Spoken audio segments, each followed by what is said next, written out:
Here's one of the most chilling, skin-crawling moments in modern history that still refuses to be neatly explained. The Hinterkaifeck Murders of 1922.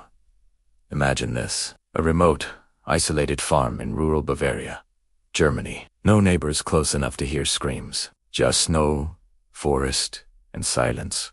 The Gruber family. Andreas, 63. His wife Cecilia, 72. Their widowed daughter Victoria, 35. Her children Cecilia, 7, and Joseph, 2. And the brand new maid Maria Baumgartner, 44, who had literally arrived that very day, vanished from public view in late March.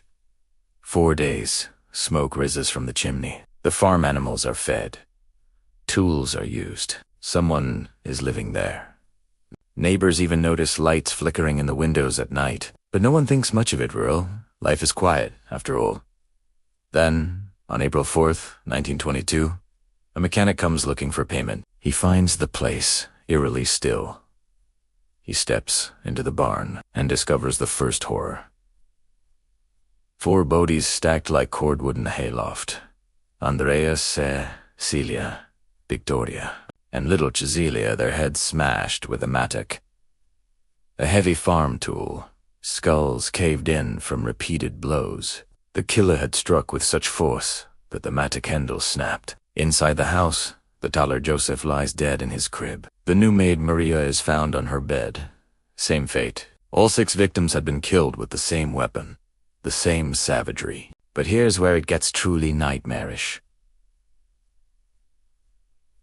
Weeks before the murders, the family reported strange noises in the attic, footsteps, scraping, things moving. Their previous maid had quit, claiming the house was haunted. Footprints in the snow led from the forest straight to the house. But none led away. A set of house keys mysteriously disappeared. An unfamiliar newspaper appeared in the house, one the family never subscribed to. The family dog was found chained in the yard, frantic and barking for days.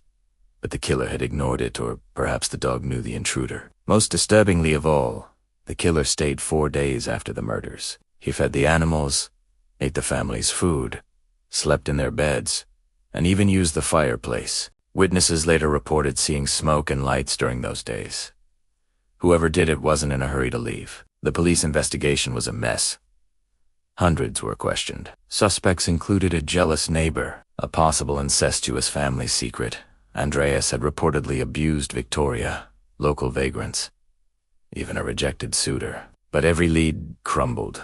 The crime scene was trampled by curious villagers before proper forensics arrived. The case file is massive, yet it ends with no arrest, no confession, no closure. In 2007, German police quietly reopened the case with modern methods. They reportedly identified a strong suspect, but never named him publicly, citing respect for surviving relatives. To this day, no one knows who walked out of those woods, hid in the attic, watched that family for days, then slaughtered them all, and lived in the house with their corpses like some kind of ghost.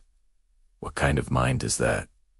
And why stay? Some say it was revenge. Others whisper it was someone who already belonged there.